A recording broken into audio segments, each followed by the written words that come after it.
SBA do kërkoj që të marrë masa ndaj Edi Ramës, apo? Patjetër. Po se s'ka rrugë tjetër.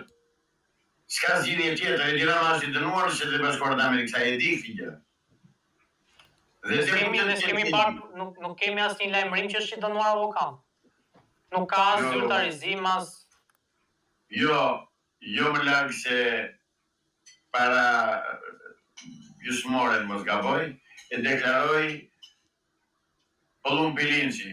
Edi Rama tha është i dënuar 7 vjet në Shtetet e Bashkuara të Amerikës. Pse më del Edi Rama ti thot, ku ti thua ti je dënuar? S'jam dënuar. Pse s'thot? Se ja ka thënë në mënyrë përsëritur. Jo më është i dënuar në Amerikë. E din të tërë këtë. Është tjetër punë që ata papagallët e tij, televizionet e tij nuk e thonë, nuk e deklaroi.